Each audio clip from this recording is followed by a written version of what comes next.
जिस आदमी का नाम एडम क्ले होता है वो एक बी कीपर होता है। वो अपनी जिंदगी शांति से गुजारता है। एडम एलोइस पार्कर नाम की महिला के पास किराए पर रहता है। एलोइस एक रिटायर्ड स्कूल टीचर होती है जो अपने बड़े से घर में अकेली रहती है और वो एक चैरिटी भी चलाती है।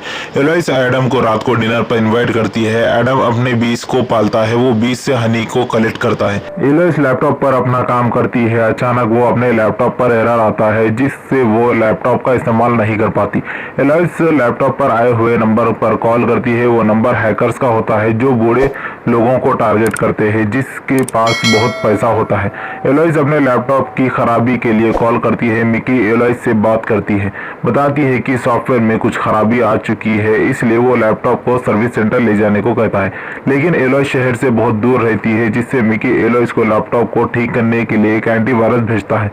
मिकी अपने साथियों से जैसे ही एलोइस सॉफ्टवेयर को ओपन करेगी उसके अकाउंट को चेक करने को कहता है, जिससे उनको पता चलता है कि एलोइस के पास $2 मिलियन होते हैं।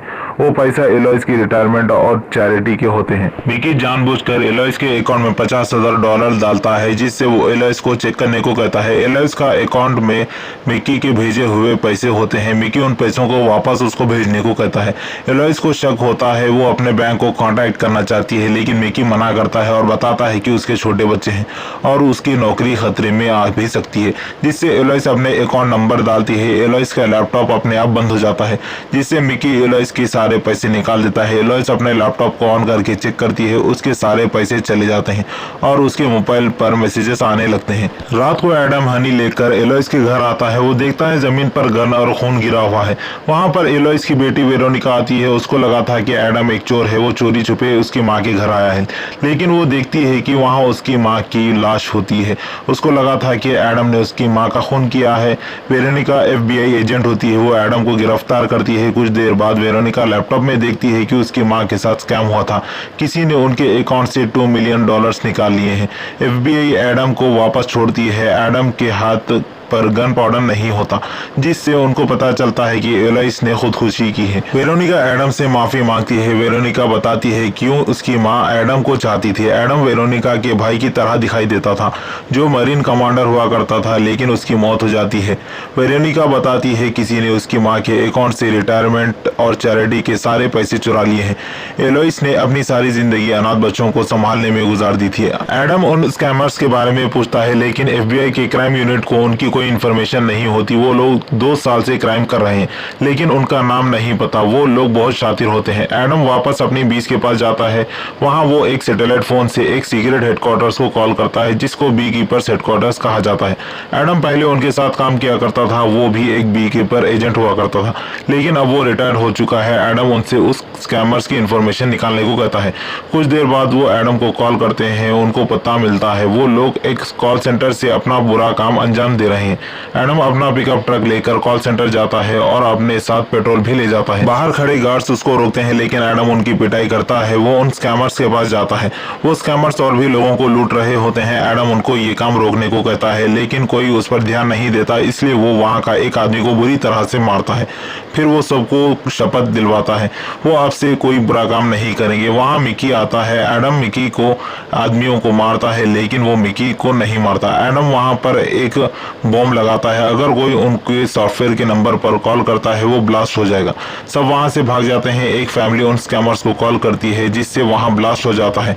उन लोगों के $2 मिलियन चुराने के बदले में एडम ने $30 मिलियन की बिल्डिंग ही उड़ा दी थी। मिकी अपने बॉस डेरिक को कॉल करता है। डेरिक उस सॉफ्टवेयर को बनाया हुआ था। मिकी डेरिक को बताता है कि कोई आदमी आकर उसके कॉल सेंटर को जलाकर और 4 लोगों को मारकर चला गया। उसका नाम नहीं पता और बिल्डिंग के सारे कैमरे आग की वजह से खराब हो चुके हैं। डेरिक अपने ऑफिस में काम कर रहे हैं। वैलेंस से मदद मांगता है। वैलेंस डेरिक का स्टेप फादर होता है और वो एक रिटायर्ड CIA डायरेक्टर होता है। डेरिक चाहता है कि वो अपनी पहचान से उस आदमी को ढूंढ निकाले जिसने कॉल सेंटर को जलाया था। वैलेंस मदद करने से मना करता है। डेरिक मिकी से अपने आदमियों को लेकर उस आदमी को ढूंढने को कहता है। वो मिकी से इससे पता करने को कहता है उसने 24 घंटों में किसको चूना लगाया था, जिससे मिकी बताता है कि उसने एक रिटायर्ड टीचर को चूना लगाया था। वेरोनिका को वेली का फोन आता है जो उसके साथ FBI में काम करता है। वेरोनिका कॉल सेंटर आती है, वहां उसको पता चलता है कि जिस स्कैमर्स को ढूंढ रहे हैं कोई आदमी आकर सिक्योरिटी गार्ड्स को मारकर कॉल सेंटर को आग लगा दी। मिकी अपने आदमियों के साथ एडम के पास जाता है। मिकी और उसके आदमी एडम के बदला लेने के लिए उसके 20 को गोलियां से छली करते हैं और वो एडम का पीछा करते हुए उसके घर जाते हैं। वहां वो सारे हनी के बॉक्सेस तोड़ देते हैं। उनके पास हथियार होते हैं। एडम एक आदमी को जंजीर से मारता है और एक आदमी के उसी के गन के नली से उसके गले में डाल देता है। मिकी डर जाता है और वो भागने लगता है। वहां उसके आदमियों की लाश होती है। एडम मिकी के हाथ की उंगलियां काट देता है। मिकी वहां से भाग जाता है। एडम उसके घर को जला देता है। यहाँ वेरोनिका कॉल सेंटर के आदमियों से पूछताछ करती है। विली वेरोनिका को उसके घर के बारे में बताता है। वो वहां जाते हैं। घर से 7 लोगों की जली हुई डेड बॉडी मिलती है। वेरोनिका को उनमें से एक आदमी की आईडी मिलती है जिससे उनको एडम पर शक होने लगता है। कहीं एडम ने उस कॉल सेंटर और यहाँ आग लगाई थी। डेरेक मसाज थेरेपी लेता है। उसको मिकी का कॉल आता है और बताता है कि उस एडम ने उसके सभी आदमियों को मारकर उसकी उंगलियां काट दी। डेरेक उससे एडम के बारे में पूछता है। मिकी बताता है कि वो 20 को पालता है और वो हनी को कलेक्ट करता है। वहां एडम आता है। डेरेक फोन पर मिकी की आवाजें सुनता है। एडम मिकी को रस्सी से अपनी पिकअप ट्रक को बांधकर उसको नदी में डुबा देता है। एडम डेरेक से बात करता है। एडम को डेरेक के बारे में नहीं पता वो कहाँ रहता है, लेकिन वो उसको ढूंढकर मारने की धमकी देता है और मिकी की कार लेकर चला जाता है। न्यूज में एडम का स्केच दिखाई देता है। एडम ने बिना हथियार के 7 लोगों को मारा है। अब वो डेरेक के पीछे है। वेलिस समझ जाता है कि इन सबके पीछे डेरेक का हाथ है। डेरेक के ऐसे डेटा माइनिंग के कॉल सेंटर्स 20 होते हैं जो हर ऑफिस से वो $9 मिलियन का मुनाफा कमाता है।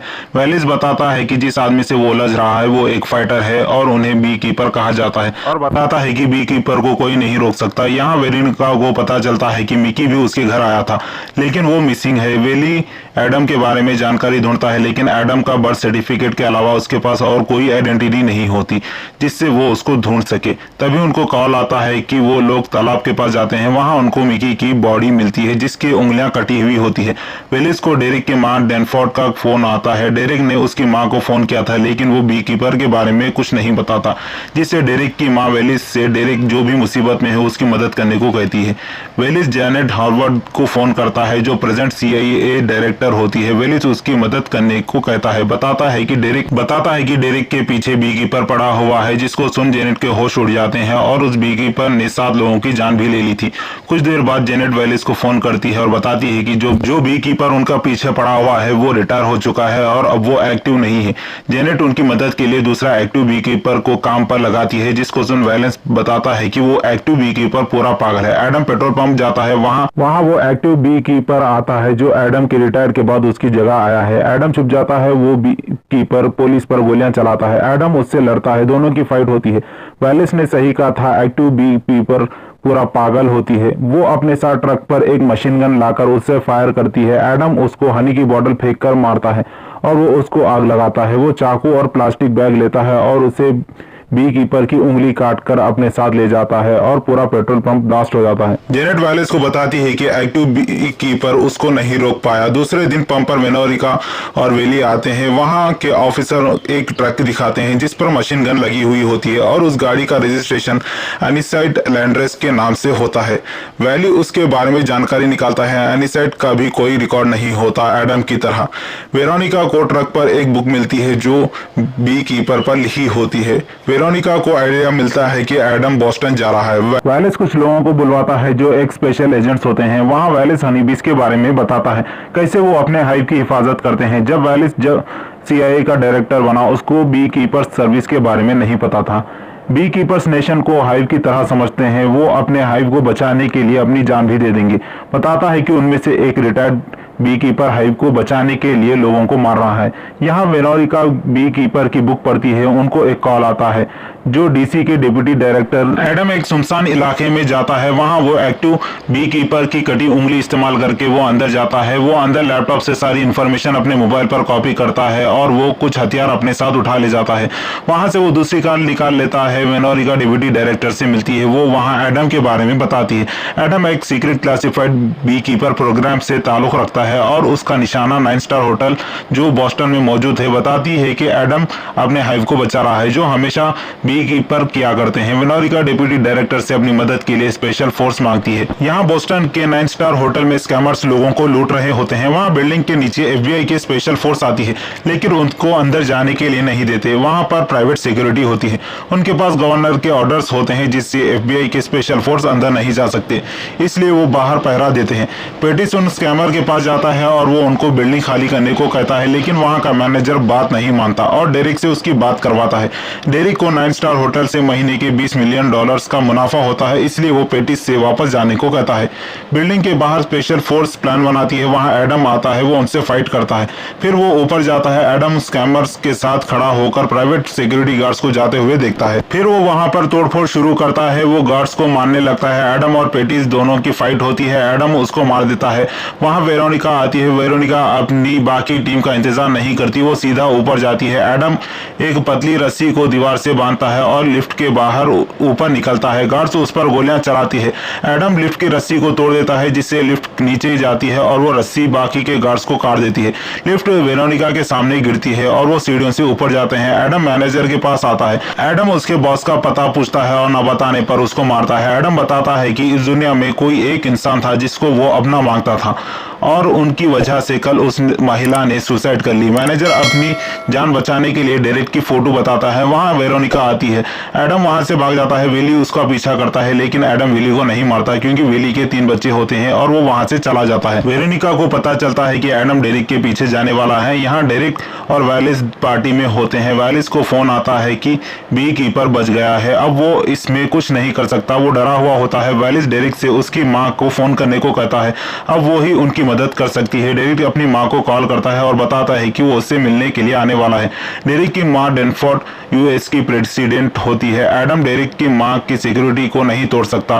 वेरोनिका डिप्टी डायरेक्टर से मीटिंग करती है। वो बताती है कि एडम पैसों का पीछा कर रहा है जिसके आगे पीछे कोई नहीं होता। 9 स्टार डाटा माइनिंग सॉफ्टवेयर की मदद से उन लोगों को पहचानता है और वो उनके पैसों के टारगेट करता है। उनमें एक और कंपनी भी शामिल होती है जो इंटेलिजेंस कम्युनिटी और जस्टिस डिपार्टमेंट की इन्वेस्टिगेटर, और वो लोग भी उस कंपनी का सॉफ्टवेयर इस्तेमाल करते हैं और उस कंपनी का नाम डेनफोर्ड इंटरप्राइजेस होता है। और उस कंपनी की ओनर जेसिका डेनफोर्ड वो अपनी कंपनी का इस्तीफा दे चुकी है क्योंकि वो अब US की प्रेसिडेंट होती है। वेरोनिका को लगता है कि एडम का अगला शिकार जेसिका भी हो सकती है, इसलिए डिप्टी डायरेक्टर वेरोनिका को पूरी परमिशन दे देता है। वेरोनिका विली प्रेसिडेंट के सिक्योरिटी के लिए वहां जाते हैं। वहां पर डेरिक और वैलिस भी होते हैं। उनके साथ लेजोरिस नाम का आदमी होता है। उसने पहले भी एक बी कीपर को मार चुका है, लेकिन उसने लड़ाई में उसने अपना एक पैर खो दिया था, लेकिन उसको पूरा यकीन होता है कि वो और उसकी पूरी टीम बी कीपर को मार देगी। जेसिका व्हाइट हाउस आती है। वहाँ टाइट सिक्योरिटी होती है। वो लोग हर मैनहोल को सील करते हैं और हर आने जाने वाली गाड़ी को अच्छा चेक करते हैं। यहाँ एडम मैनहोल के नीचे आता है और एक मैनहोल को खोलकर स्केटिंग बोर्ड से एक ट्रक के नीचे छुपता है। आगे वो ट्रक को रोकते हैं। एक सिक्योरिटी गार्ड ट्रक के नीचे देखता है। एडम उसको मारकर अपनी जगह रखता है। एडम उसकी जगह अंदर जाता है। वो जाते हुए हर कार के टायर के पास बम लगाते हुए जाता है। व्हाइट हाउस में लेजोरस की टीम आती है। एडम कोट पहनकर गेस्ट की तरह पार्टी में शामिल होता है। वो वैलिस को बाहर से देखता है। वेरोनिका देखती है कि जेसिका टेंशन में होती है। वो डेरिक को अपने साथ ले जाती है। वहां पर डिप्टी डायरेक्टर भी होता है। डिप्टी डायरेक्टर डेरिक से 9 स्टार यूनाइटेड के बारे में पूछता है और डेटा माइनिंग सॉफ्टवेयर के बारे में पूछता है।